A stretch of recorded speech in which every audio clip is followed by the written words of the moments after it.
Ministério da Fazenda deve anunciar pacote de medidas para compensar setores afetados pelo fim da desoneração da folha de pagamento. Aplicativo Celular Seguro bloqueou 650 aparelhos por dia desde o lançamento há uma semana. A Argentina assina decreto que determina a anulação dos contratos de pelo menos 5.000 funcionários públicos do país. Israel bombardeia a região central da faixa de Gaza e comunicações são cortadas novamente. Segurança online se torna prioridade essencial com o aumento das atividades digitais contra fraudadores de dados. Cápsula que vibra dentro do estômago pode oferecer uma maneira pouco invasiva de tratar obesidade. Síndrome rara faz com que pessoas adormeçam de forma involuntária, podendo afetar intensamente atividades diárias. E os cuidados que os tutores devem ter com seus animais de estimação, principalmente nesta época de festas. Essas e outras notícias a partir de agora.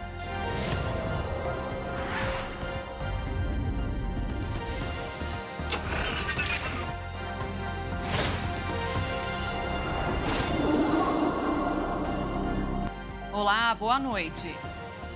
O Ministério da Fazenda deve anunciar até quinta-feira um pacote de medidas econômicas para compensar os setores afetados pelo fim da desoneração da folha de pagamento. O ministro da Fazenda, Fernando Haddad, se reuniu hoje com o secretário especial de análise governamental, Bruno Moretti, e apresentou uma versão final do pacote de medidas econômicas que devem compensar os setores que atualmente são beneficiados com a desoneração da folha de pagamento. Haddad disse hoje cedo que muitos problemas no sistema tributário estão sendo resolvidos. E essa proposta deve vir de encontro a essa estratégia do governo federal de rever benefícios a setores específicos. Assim que a proposta for aprovada pela Casa Civil, ela será apresentada ao Congresso Nacional. A previsão é que isso ocorra até quinta-feira. Atualmente, 17 setores da economia têm um benefício através de um desconto relacionado ao imposto previdenciário. Esse benefício seria extinto no final do ano, mas um projeto aprovado no Congresso prorrogou esse desconto. O presidente Lula vetou o projeto, mas o veto foi derrubado no Congresso. O governo federal deve judicializar a derrubada desse veto, pois alega que o benefício é inconstitucional.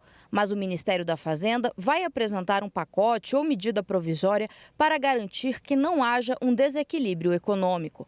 Nesta terça, o ministro Fernando Haddad também se reuniu com Geraldo Alckmin, vice-presidente da República e ministro da Indústria e Comércio. Haddad disse que, em breve, será lançado um programa de depreciação acelerada para que os empresários da indústria possam abater o imposto de renda, a depreciação de forma mais acelerada, para promover a aquisição de maquinários, o que deve estimular a produção industrial e a economia do país. Haddad e Alckmin também conversaram sobre a reoneração do diesel a partir do dia 1º de janeiro. Segundo o ministro Fernando Haddad, o fim do benefício provocará um impacto de 30 centavos, mas só em dezembro a Petrobras já reduziu o preço do combustível 2 vezes. E esses descontos são mais que suficientes para compensar o fim da desoneração. Haddad fez um alerta de que, embora o benefício seja encerrado, não há motivos para que o diesel passe a custar mais caro nas bombas. O mercado ilegal de cigarros fez com que o Brasil deixasse de arrecadar quase 95 bilhões de reais nos últimos 11 anos. A cada 10 maços consumidos no país, 4 foram produzidos por marcas do Paraguai que vieram de forma clandestina, além de produtos fabricados por empresas brasileiras que sonegam impostos. Segundo o Fórum Nacional contra a Pirataria, os cigarros representam cerca de 40% dos produtos contrabandeados. Um número que, para os especialistas, causou um grande prejuízo ao mercado brasileiro. O aplicativo Celular Seguro já tem mais de 500 mil números cadastrados. O objetivo é que os usuários tenham mais segurança com os dados e informações nos aparelhos, caso seja roubado. O projeto Celular Seguro, lançado no dia 19 deste mês, com o objetivo de amparar e proteger dados de vítimas de roubos e furtos de celulares em todo o país, ultrapassou nos primeiros dias a marca de 500 mil cadastros de usuários e registrou 735 pedidos de bloqueios de aparelhos roubados.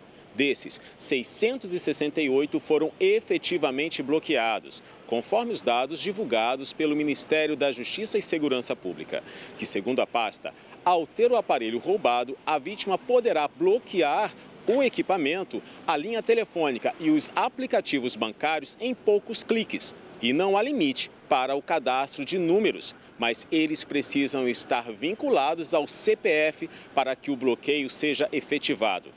O secretário executivo da pasta, Ricardo Capelli, afirma que o governo federal não acessa nenhum dado que esteja no telefone do usuário e o funcionamento segue a Lei Geral de Proteção de Dados. O aplicativo já está disponível na Apple Store e Google Play, além da versão na web. A portabilidade do cartão de crédito rotativo poderá ser feita de forma gratuita. Isso quer dizer que os clientes poderão levar o saldo devedor de um banco para outro sem pagar qualquer taxa. A medida passará a valer em julho do ano que vem. A medida é voltada para as pessoas que consideram outras instituições financeiras com propostas de juros ou condições de pagamento melhores que as atuais. Isso ainda permite que o banco onde está a dívida original faça uma contraproposta. O Brasil é o primeiro país do mundo a oferecer a vacina contra a dengue no sistema público universal. Em um primeiro momento, a Qdenga não será disponibilizada em larga escala, mas será focada em público e regiões prioritárias. Pessoas que nunca entraram em contato com o vírus podem tomar o imunizante, mas quem tem alergia a algum dos componentes, tem o sistema imunológico comprometido ou alguma condição imunossupressora ou gestantes e lactantes não podem. Fabricada pelo laboratório japonês Takeda, a vacina Qdenga foi incorporada ao quadro de imunizantes oferecidos pelo SUS, Sistema Único de Saúde. De acordo com a OMS, Organização Mundial de Saúde, até junho deste ano foram registradas quase 1.000 mortes por dengue em todo o mundo. Em Mato Grosso do Sul, a doença transmitida pela picada do mosquito Aedes aegypti matou até o dia 20 de dezembro 42 pessoas. Destas, 5 em Dourados, conforme o último boletim epidemiológico da Secretaria de Estado de Saúde. A resolução não muda em nada o esquema de imunização em massa que vai acontecer no município, conforme explica este enfermeiro gerente de imunização. O laboratório já nos coloca comprovadamente de 4 a 59 anos, a menos de 60 anos, é uma faixa etária já estudada, onde nós já temos dados aí há mais de 5 anos da eficácia da vacina. Então, crianças menores de 4 anos, nós não temos dados suficientes para poder garantir uma certa segurança. Isso também acontece com a população idosa. Porém, na União Europeia, onde a vacina também já é autorizada, inclusive lá se fala em maior de 4 anos. O indivíduo acima de 60 anos ele pode ser vacinado. O que a gente está protocolando aqui no uso? As pessoas de 60 anos que queiram ser vacinadas, elas precisam passar por uma consulta médica, avaliar risco-benefício, entendendo aí o benefício da vacina, ela pode sim ser vacinada, tal qual ocorre com a vacina contra a febre amarela. Parte das doses já estão na cidade, pronta para serem distribuídas nas 33 mil unidades básicas de saúde. A vacinação em Dourados vai contemplar 150 mil pessoas e começa no próximo dia 3 de janeiro. Pessoas com idade entre 4 e 59 anos estão aptas a receberem as 2 doses do imunizante. A segunda deve ser aplicada após 3 meses da primeira. Porém, ainda de acordo com o Edivan, com algumas restrições. Nós já temos as contraindicações já pré-definidas, quem que não pode tomar a vacina? A gestante, a mulher gestante, a mulher que esteja amamentando, independente da idade da criança, a pessoa imunocomprometida. O que seria esse imunocomprometimento? Pessoa que toma algum medicamento aí, que causa uma depressão do sistema imunológico, o paciente que faz tratamento para oncologia, o paciente portador do vírus HIV, mas é um paciente que nós colocamos aquele que não faz o devido cuidado né, porque tem toda uma medicação, tem todo um acompanhamento médico e muitas vezes esse paciente ele está com CD4 razoável, uma condição de saúde, ele pode sim tomar. Então o paciente, em específico o soro positivo, ele precisa ser acompanhado pelo médico e pedir uma autorização do seu médico, ele poderá ser vacinado conforme a prescrição deste médico que acompanha toda a questão do quadro desse paciente. Já foi constatada alguma reação adversa à dose? O que a gente tem de relatos é dor local, né? Algumas situações como dor de cabeça, algum mal-estar leve, mas nada absurdo, nada grave que em relação à vacinação propriamente dito. A campanha nacional terá início em fevereiro e a previsão é de que sejam aplicadas em todo o território brasileiro mais de 5 milhões de doses da vacina durante todo o ano de 2024. O imunizante contra a dengue já é liberado pela Anvisa, Agência Nacional de Vigilância Sanitária, e desde abril deste ano é comercializada em clínicas de imunização particulares, com valores que giram em torno de R$ 450 a dose.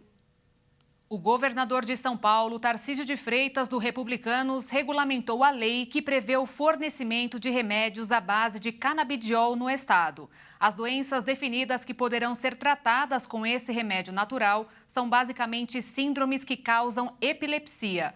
O fornecimento será de responsabilidade da Secretaria de Estado da Saúde e deve acontecer por meio de solicitação do paciente ou de seu representante legal. Além disso, é previsto que o fornecimento dos medicamentos à base de canabidiol poderá ser interrompido se, por meio de uma avaliação técnica, for comprovado o comprometimento da eficácia do tratamento ou a segurança do paciente. O decreto foi publicado no Diário Oficial desta terça-feira.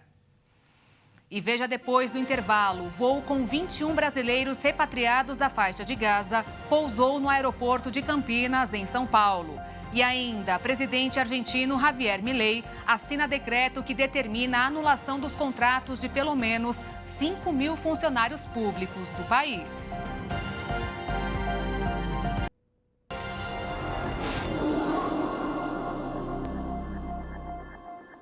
O presidente argentino Javier Milei assinou um decreto que determina a anulação dos contratos de pelo menos 5 mil funcionários públicos do país contratados nos governos anteriores. A medida faz parte do plano de Milei para reduzir os custos dos cofres públicos argentinos. O decreto publicado por Javier Milei faz parte do seu polêmico Plano Motosserra, que promete um grande ajuste das contas públicas. A medida é destinada a quem esteja empregado há menos de um ano na administração central do Executivo e em organizações descentralizadas do Estado, além de empresas públicas e corporações de maioria estatal.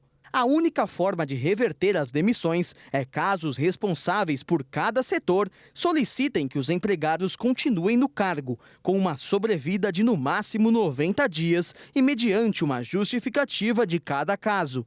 Segundo o noticiário local, os trabalhadores que fazem parte das cotas previstas por leis para pessoas com deficiência não serão incluídos nas demissões. O pacote incluído no decreto também limita o direito a folgas, revoga a lei dos aluguéis, elimina regras de proteção aos trabalhadores e defesa do consumidor diante de aumentos abusivos de preços.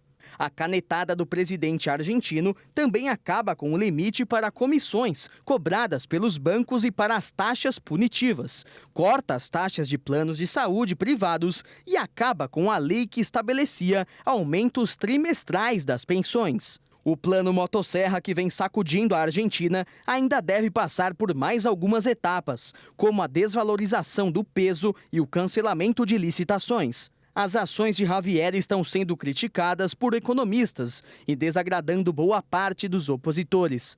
Nos últimos dias, Milei também estabeleceu diversos decretos que, na sua visão, colocarão a Argentina no eixo. O primeiro, intitulado Decreto de Necessidade e Urgência, viabilizou a desregulamentação econômica e modificou mais de 350 normas. Esse texto também desregulamenta o serviço de internet via satélite e a medicina privada, flexibiliza o mercado de trabalho e revoga uma série de leis nacionais, além de promover a conversão de empresas estatais em sociedades anônimas, o que facilitaria o processo de privatização. As ideias de Milei levaram os argentinos para as ruas em uma série de protestos contrários nos últimos dias, que fizeram com que o novo líder convocasse o parlamento para sessões extraordinárias, que devem acontecer até o final de janeiro. No mercado financeiro, os investidores repercutiram os dados do último Boletim Focus de 2023 e a expectativa por algumas divulgações importantes com destaque para a inflação e emprego no Brasil e da atividade econômica nos Estados Unidos. Com isso, o dólar fechou em queda de 0,79%, cotado em R$ 4,82 na venda. A Bolsa de Valores renovou mais um recorde ao fechar esta terça-feira em alta de 0,59% aos 133.533 pontos. Membros da Segurança Pública dos três poderes se reuniram hoje pela manhã para discutir a realização de um ato no próximo dia 8 de janeiro, para relembrar as invasões em Brasília no começo deste ano. Na manhã desta terça-feira foi feita uma reunião preparatória para organizar um ato que será realizado no dia 8 de janeiro de 2024. O evento, idealizado pelo presidente Lula, contará com a participação de parlamentares, ministros e membros do Judiciário e será realizado no Salão Negro do Senado Federal. Segundo o secretário do Ministério da Justiça, Ricardo Capelli, será um ato histórico para relembrar os inaceitáveis atos de 8 de janeiro e celebrar a democracia.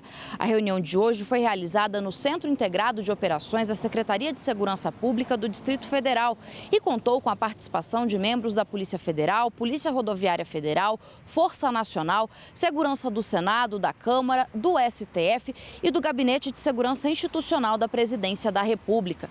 Segundo Ricardo Capelli, os órgãos de segurança estão monitorando possíveis ameaças, mas até o momento não houve nenhum alerta preocupante. A Polícia Rodoviária Federal e a Agência Nacional de Transportes Terrestres, a ANTT, também acompanham a movimentação nas estradas para identificar qualquer situação atípica. Na quinta-feira da semana que vem, será assinado o plano de operações para definir exatamente qual a responsabilidade de cada órgão na segurança do ato que será realizado no mês que vem. E um voo com 21 brasileiros repatriados da faixa de Gaza pousou nesta terça-feira no aeroporto de Viracopos, em Campinas, interior de São Paulo. Os passageiros foram retirados do Cairo, capital do Egito, e fizeram parte do terceiro voo de repatriação de brasileiros que estavam na área afetada pelo conflito entre Israel e Hamas. Eles haviam chegado no Brasil no sábado, dia 23, mas somente hoje foram trazidos para São Paulo. Até o momento, 8 embarques saíram de Tel Aviv com brasileiros e parentes que estavam em Israel, um da Jordânia com resgatados da Cisjordânia e outros 2 que decolaram do Cairo com repatriados da faixa de Gaza. Desde o início do conflito, em 7 de outubro, 1.555 pessoas e 53 animais domésticos foram resgatados. Uma importante líder palestina foi presa pelo exército de Israel nesta terça-feira na Cisjordânia, sob acusação de terrorismo, ao mesmo tempo em que o país bombardeou os campos de refugiados palestinos na região central da faixa de Gaza. As forças israelenses emitiram ordens para que os moradores evacuassem o local, em sinal de que os militares planejam expandir sua ofensiva terrestre para outra parte do território sitiado. O principal provedor de telecomunicações de Gaza, a Patel, anunciou outra interrupção completa dos serviços. Uma nova zona de batalha em potencial ameaça trazer mais destruição em uma guerra que, segundo os militares israelenses, durará muitos meses, pois eles prometem esmagar o grupo terrorista Hamas, que está no poder após o ataque de 7 de outubro. As forças israelenses têm se envolvido em pesados combates urbanos no norte de Gaza e na cidade de Khan Yunis, ao sul, levando os palestinos a áreas cada vez menores em busca de refúgio.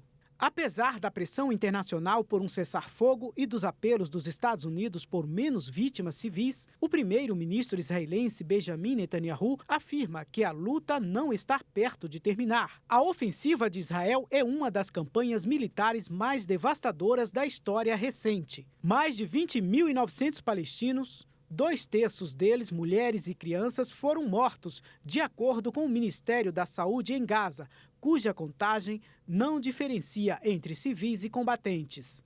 Na tarde de terça-feira, o Ministério informou que 240 pessoas haviam sido mortas nas últimas 24 horas. No dia de hoje, o Exército de Israel prendeu uma proeminente líder palestina, Khalida Rajah. Ela é uma importante membro da Frente Popular para a Libertação da Palestina, um dos maiores grupos políticos palestinos e opositores do Fatah, grupo que controla a Autoridade Nacional Palestina. Em 2019, ela também foi detida. O exército israelense, à época, argumentou que informações secretas mostraram sua ligação com um ataque que deixou uma israelense de 17 anos morta e estaria ligada à FPLP. O grupo é considerado uma organização terrorista pela União Europeia e também pelos Estados Unidos.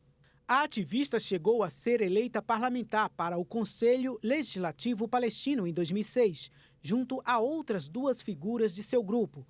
À época, o Hamas, responsável por desencadear a guerra com Israel no último 7 de outubro, foi o grupo palestino que levou o maior número de vagas. Na prática, o parlamento palestino está em uma atrofia operacional e não funciona mais.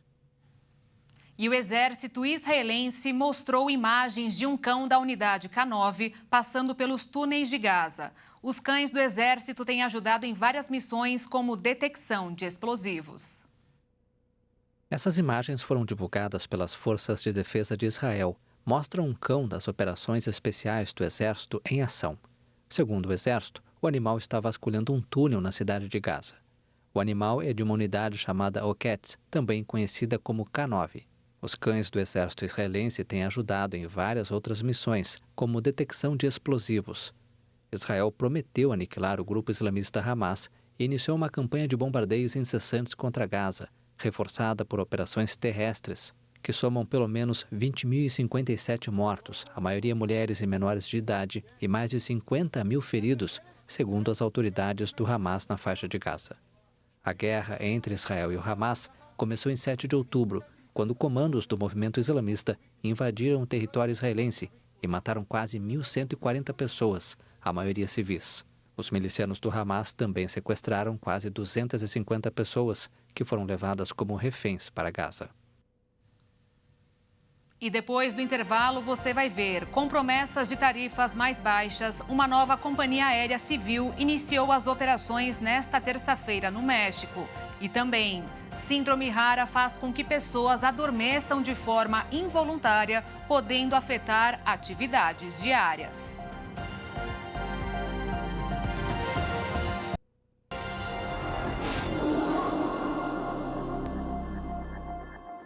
As festividades de final de ano não impactaram na diminuição dos conflitos pelo mundo, inclusive na guerra entre Rússia e Ucrânia. Nesta terça-feira, em um contragolpe estratégico, os ucranianos afundaram um dos principais navios de batalha da Rússia.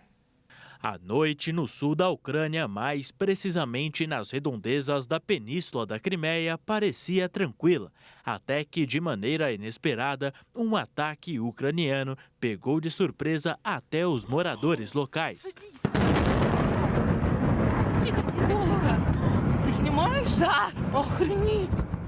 As imagens mostraram o momento da grande explosão no porto de Feodósia, na Crimeia, enquanto espessas nuvens de fumaça subiam.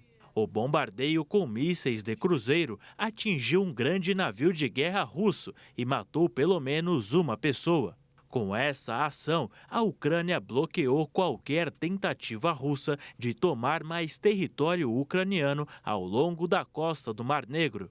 O ataque foi confirmado também pelo Ministério da Defesa russo. Durante o pronunciamento, o governo de Putin disse que a Ucrânia utilizou mísseis lançados do ar para atacar o porto e que o grande navio foi danificado.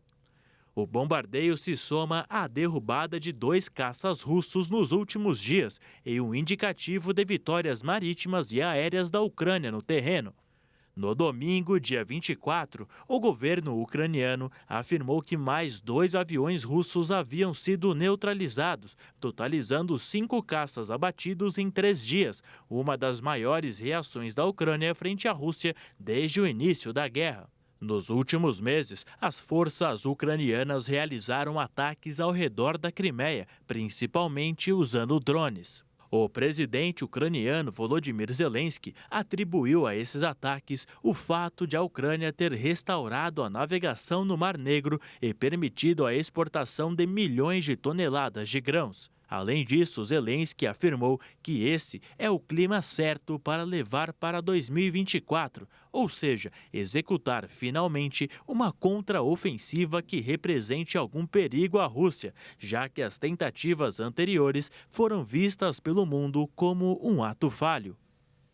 E após a onda de calor noticiada ontem, a Austrália sofreu com uma tempestade catastrófica na madrugada de hoje. Os estragos fizeram com que mais de 100 mil residências ficassem sem eletricidade o dia todo. Uma mulher morreu. A tempestade, conduzida por muitos ventos e diversos relâmpagos, deixou uma média mais de 1 milhão de pessoas sem energia. Segundo as informações, uma mulher sofreu um ferimento grave na cabeça e faleceu. O escritório meteorológico previu para amanhã mais tempestades elétricas severas, fortes rajadas de vento e chuvas intensas com granizo. Além disso, foi emitido um alerta de enchentes para um rio a cerca de 40 quilômetros da Gold Coast. Centenas de imigrantes começaram uma caravana em direção aos Estados Unidos. Eles partiram do sul do México. Os organizadores afirmam que o grupo é formado por migrantes de 24 nacionalidades, entre elas africanas e chinesas.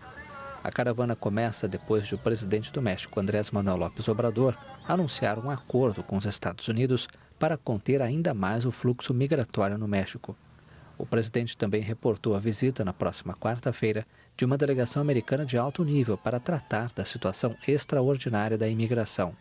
López Obrador anunciou que, basicamente, se tratará de tomar medidas para reforçar a dissuasão dos migrantes no sul do país. O presidente mexicano reconheceu que o fluxo de migrantes aumentou, um fenômeno que expõe o seu colega americano Joe Biden a fortes ataques da oposição antes das eleições presidenciais de 2024. Nas últimas semanas, a Polícia de Fronteira americana relatou cerca de 10 mil travessias por dia, um ritmo mais intenso do que nas semanas anteriores. E uma nova companhia aérea civil, administrada pelo Exército, iniciou as operações nesta terça-feira no México, com promessas de tarifas mais baixas que as 3 grandes empresas que operam no mercado local. Uma nova companhia aérea civil administrada pelo Exército iniciou as operações nesta terça-feira no México, com promessas de tarifas mais baixas que as 3 grandes empresas que operam no mercado local. A Mexicana de Aviación iniciou o serviço com um voo que deixou o Aeroporto Internacional Felipe Ángeles, localizado na periferia da cidade do México, com destino ao balneário de Tulum, no Caribe, onde o governo inaugurou um novo terminal no início de dezembro. Vamos a consolidar esta linha no tempo que nos queda. Vamos consolidar esta linha no tempo que nos resta na presidência. Temos certeza de que quem nos substituir vai terminar o trabalho de fortalecimento da Mexicana de Aviación. Vão terminar a labor de fortalecimento de Mexicana de Aviación. A companhia foi fundada em 1921 e entrou em falência em 2010. Em agosto deste ano, o governo mexicano comprou a marca por um valor equivalente a mais de 230 milhões de reais para que voltasse a operar. Durante o governo López Obrador, os militares acumularam funções em setores que costumavam ser atribuídos a autoridades civis, como aeroportos, construções, obras de infraestrutura e alfândegas, o que críticos denunciam como uma militarização do país. Uma cápsula que vibra dentro do estômago e pode criar a sensação de saciedade pode chegar no mercado nos próximos anos. Os estudos, ainda não concluídos, mostraram que ela pode oferecer uma maneira pouco invasiva de tratar a obesidade. Estudiosos do Instituto de Tecnologia de Massachusetts criaram uma cápsula que vibra dentro do estômago e dá a sensação de saciedade, o que faz com que as pessoas reduzam a ingestão de alimentos. Os pesquisadores testaram com animais a pílula 20 minutos antes de comer e descobriram que o tratamento não apenas estimulou a liberação de hormônios que sinalizam a saciedade, mas também reduziu em cerca de 40% a ingestão dos alimentos. Quando o estômago fica distendido, células especializadas chamadas mecanorreceptores sentem esse estiramento e enviam sinais ao cérebro por meio do nervo vago. Como resultado, o cérebro estimula a produção de insulina, bem como de hormônios como o peptídeo C, PYY e GLP-1. Todos esses hormônios trabalham juntos para ajudar as pessoas a digerir os alimentos, sentir-se saciadas e parar de comer. Ao mesmo tempo, os níveis de grelina, um hormônio que promove a fome, diminui. Pesquisas anteriores já demonstravam que a vibração aplicada ao músculo pode induzir a sensação de que o músculo se esticou, mais do que realmente se esticou. Os pesquisadores monitoraram os níveis hormonais durante os períodos em que o dispositivo estava vibrando e descobriram que eles espalhavam os padrões de liberação de hormônios observados após uma refeição, mesmo quando os animais estavam em jejum. A versão atual da pílula foi projetada para vibrar por cerca de 30 minutos após chegar ao estômago, mas os pesquisadores planejam explorar a possibilidade de adaptá-la para permanecer no estômago por períodos mais longos, onde poderia ser ligada e desligada. Nos estudos com animais, as pílulas passaram pelo sistema digestivo em 4 ou 5 dias. E olha só, a narcolepsia é uma síndrome rara que provoca sono involuntário durante o trabalho e também em outras situações que podem ser perigosas, como, por exemplo, quando a pessoa está dirigindo. Por isso, é importante estar atento a qualquer sinal dessa doença. O distúrbio neurológico pode afetar as atividades do dia a dia por conta da vontade excessiva de dormir em qualquer hora ou lugar. A doença também paralisa o paciente durante o repouso e pode provocar alucinações durante o sono. Quem sofre de narcolepsia pode adormecer mesmo que esteja conversando, dançando, comendo ou até mesmo dirigindo. Após esses cochilos, que podem durar de 10 minutos a mais de 1 hora, os pacientes se sentem mais descansados. Algumas pessoas relatam que precisam até mesmo deixar de fazer algumas coisas por conta do distúrbio, como, por exemplo, abandonar provas de vestibular, sair da academia e até mesmo tocar algum instrumento. O surgimento dos primeiros sintomas, como sonolência excessiva, alucinações ao adormecer ou acordar e paralisia do sono, são mais comuns entre os jovens e apresentam 2 picos, um deles por volta dos 15 anos e depois aos 35 anos. Ao longo da evolução do distúrbio, é comum o indivíduo apresentar outros sintomas associados, como ganho de peso e obesidade, desenvolvimento de apneia do sono, transtornos psiquiátricos como depressão, ansiedade e aumento do risco cardiovascular. A ciência ainda não conhece o que leva ao desenvolvimento de todos os casos de narcolepsia. Porém, algumas evidências consistentes sugerem que pessoas com predisposição genética, quando expostas, ativam o sistema imunológico e desenvolvem células de defesa contra um grupo de neurônios específicos de uma região cerebral, conhecida como hipotálamo lateral. De acordo com um grupo de médicos, esses neurônios são responsáveis pela produção da hipocretina, substância que promove o despertar e mantém a estabilidade das fases do sono. Com a queda da hipocretina, os indivíduos ficam suscetíveis a uma maior sonolência e instabilidade no decorrer do sono, sobretudo na fase mais profunda do sono. Além disso, algumas lesões cerebrais, como encefalites ou esclerose múltipla, podem causar narcolepsia. Até o momento, a narcolepsia não tem cura. Seu tratamento visa exclusivamente controlar os sintomas, como a sonolência excessiva durante o dia. Para isso, são prescritos medicamentos estimulantes de uso controlado, que promovem um maior estado de alerta. No caso de outros sintomas, é necessário combinar o uso de medicamentos da classe do antidepressivo. Segundo alguns especialistas, algumas medidas comportamentais têm papel fundamental dentro do tratamento, como cultivar uma boa higiene do sono, procurar não dormir tarde e evitar o uso de telas à noite, além de tirar cochilos curtos programados e distribuídos ao longo do dia para evitar adormecer em situações inapropriadas. A atriz Claire Foy, conhecida por ser uma das intérpretes da Rainha Elizabeth II na famosa série The Crown, viralizou nas redes sociais após recusar autografar a foto de um fã com uma caneta com tinta azul. O vídeo compartilhado na semana passada acumula quase 2 milhões de visualizações. Nas imagens, Claire está chegando para participar de um programa de televisão. Ela é abordada por um fã que pede para que ela assine uma foto. Ela pega a caneta, mas ao ver que a cor da tinta era azul, devolve e pede desculpas. O fã até insiste, mas a artista afirmou que não utiliza canetas dessa cor. Ela caminha e vê um fã com uma caneta preta. Sem pensar duas vezes, concede o autógrafo. Na internet, a atriz foi duramente criticada e até chamada de mal educada. Mas um seguidor apareceu para esclarecer a situação. Ele relembrou que os famosos são orientados a não utilizar tinta azul, porque é possível digitalizar e falsificar a assinatura.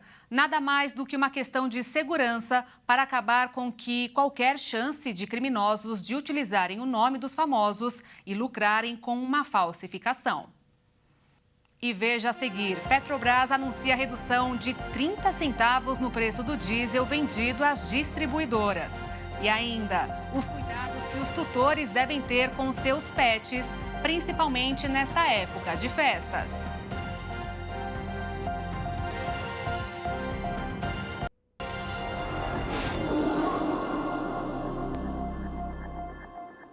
Somos hoje 214 milhões de habitantes no Brasil e mais da metade usam a internet para comprar bens de consumo. Quem está atento a essas compras são criminosos prontos para aplicar os famosos golpes online.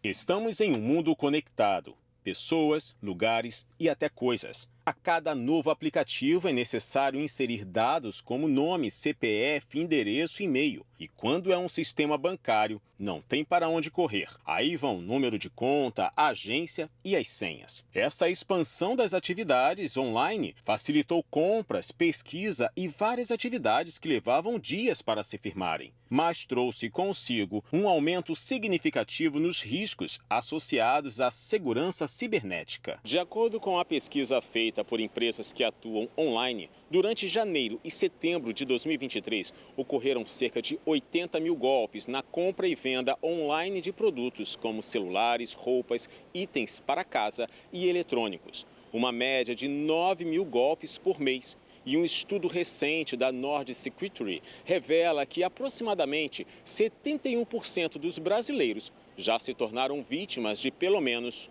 um golpe online. A cada avanço tecnológico, a segurança online torna-se uma prioridade essencial, pois os fraudadores de dados online continuam aprimorando suas táticas. Para isso, especialistas em segurança digital apontam os 5 principais motivos que mais atraem a atenção dos fraudadores de dados. Cuidado com as senhas fracas ou repetitivas. Prefira usar números, letras e caracteres especiais. Atenção também aos phishings, que são e-mails e mensagens falsas que os fraudadores usam para coletar os dados dos usuários. Para não cair nesse golpe, verifique cuidadosamente os remetentes antes de clicar em qualquer link. As redes de Wi-Fi públicas também são usadas por eles. Mesmo que sejam convenientes, elas também expõem seus dados a riscos. Evite transações financeiras ou acesso a informações sensíveis e não se esqueça de sempre atualizar o software e sistemas operacionais, porque essas atualizações frequentes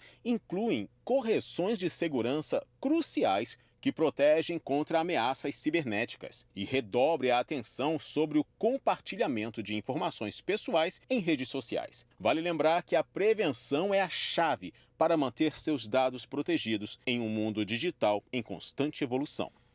Um novo oceano está surgindo na África. Acreditava-se que ele seria fruto de um processo que levaria entre 5 e 10 milhões de anos para ocorrer. Mas novas descobertas científicas apontaram que isso pode acontecer bem antes.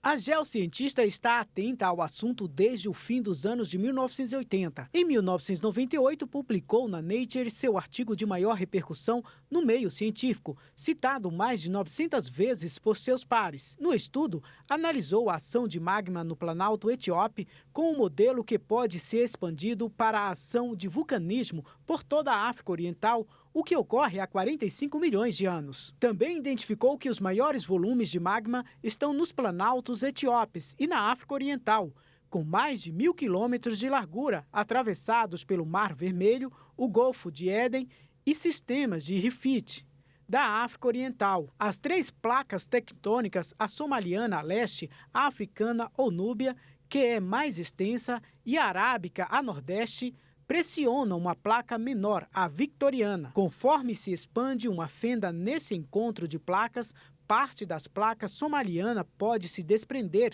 em direção ao Oceano Índico, abrindo caminho para um novo oceano. A arábica distancia-se 2,5 centímetros por ano da África. As outras duas, meio centímetro cada uma. Esse lento movimento dividirá o continente no meio, cortado por uma imensa massa de água salgada, vinda do Mar Vermelho e do Golfo de Éden. A principal evidência para a teoria vem de um evento colossal ocorrido em 2005. Em setembro daquele ano, 420 terremotos sacudiram o solo de uma área de deserto na Etiópia. A atividade vulcânica lançou cinzas no ar. No processo, foi aberta uma fenda de 60 quilômetros de extensão na região de Afar, em uma das áreas mais inóspitas do planeta. Um estudo publicado em 2009, liberado pelo geofísico Atalay Ayele, da Universidade de Addis Ababa, da Etiópia, identificou 3 fontes de magma que causaram o episódio nos complexos vulcânicos de Abdahu,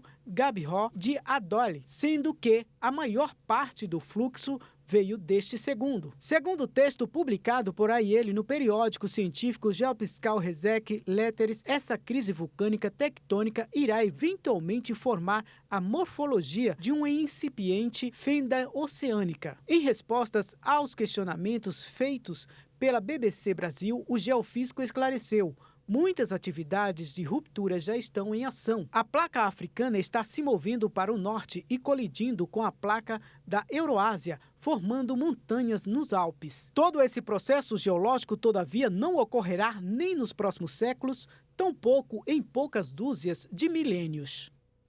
Férias e verão, uma combinação perfeita para o aparecimento de conjuntivite. Piscinas cheias, ambiente abafado e mau uso de maquiagens são as causas mais comuns dessa irritação nos olhos, que pode durar até 10 dias.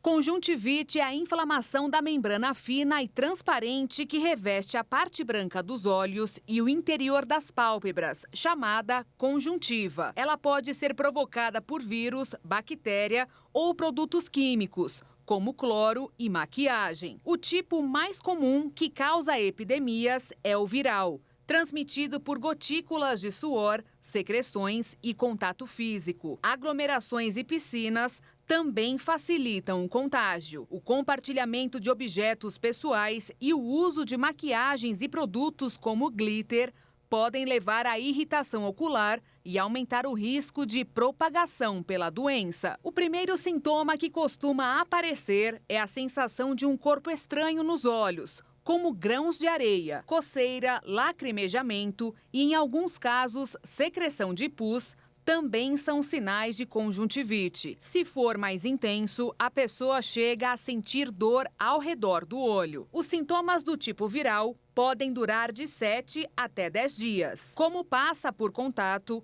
oftalmologistas costumam recomendar isolamento enquanto durarem esses sintomas. Mas sempre procure um especialista para saber qual o tipo de conjuntivite e qual o tratamento adequado. Em casos de conjuntivite viral, não há medicamento que combata o vírus. O tratamento consiste em lubrificar os olhos com colírio e fazer compressa com água ou soro gelado para diminuir a vermelhidão e o inchaço. O uso de anti-inflamatório não melhora o quadro de irritação nos olhos. Já em casos de conjuntivite bacteriana, é necessário usar colírio antibiótico. E para evitar pegar conjuntivite, existem algumas recomendações. Higienizar bem as mãos e nunca coçar os olhos se estiverem sujas. Evitar compartilhar utensílios que entram em contato com os olhos, como óculos, maquiagem, lençol e fronha. Em piscinas, evitar abrir os olhos embaixo d'água. Como o cloro causa a irritação, use óculos de natação.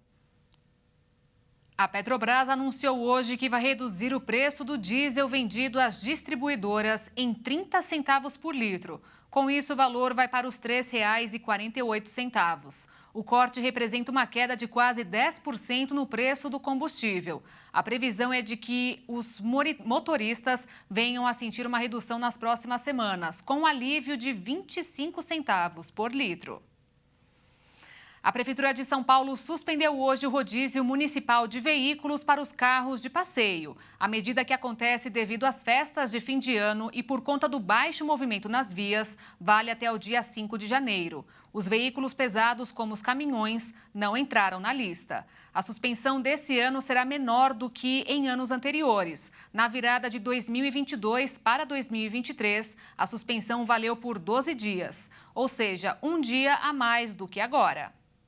Esta época do ano exige um cuidado a mais com os animais de estimação. Então veja algumas dicas para deixar seus pets tranquilos e seguros. Os bichinhos de estimação são nossa alegria e nessa época de fim de ano um grande vilão aparece: fogos de artifício. O barulho pode provocar estresse e, em casos extremos, até a morte. Tudo por conta da audição, especialmente de cães e gatos. E o cão não sabe de onde vem, o que é aquilo, se ele precisa se defender, se ele precisa atacar, se ele precisa se esconder. Ana Clara tem um hotel de cachorros e comenta que o ideal é fazer um treinamento durante todo o ano com os pets, assim que identificar que o bichinho tem medo de fogos. Consiste em fazer com que o cachorro associe o barulho dos fogos com algo positivo, com alguma coisa legal, com alguma coisa que ele gosta. Então vamos ver na prática. Enquanto uma profissional segura a caixa de som que faz o barulho de fogos, as outras dão petiscos e agradam os pets que fazem a festa.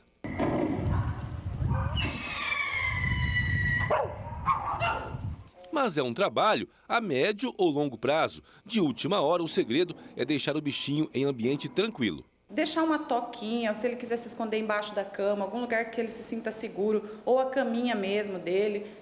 Não adianta nessa hora experimentar alguma coisa nova, colocar faixa na cabeça. O cachorro nunca viu aquilo, não vai ser na última hora que vai resolver. E desse jeito dá para deixar a cachorrada tranquila. E olha só, tem mais algumas recomendações, especialmente quanto à alimentação. Diferente do que muita gente pensa, os pets podem sim se alimentar não só de ração, mas também com comidas que nós humanos costumeiramente comemos. Carnes em geral, proteínas, carne de frango, carne bovina, carne suína, peixe, ovos também são muito bem-vindos. Legumes em geral podem ser oferecidos, por exemplo, cenoura, chuchu, brócolis. Normalmente chuchu, abobrinha que tem pouca caloria, então para o animal que está mais gordinho ajuda a dar saciedade e não tem tanta caloria. Frutas podem ser oferecidas com exceção de uva e carambola, que são tóxicas, mas no geral elas podem ser oferecidas todas sem casca, sem sementes. Mas muitos dos itens da ceia devem ser evitados. A gente deve evitar uvas passas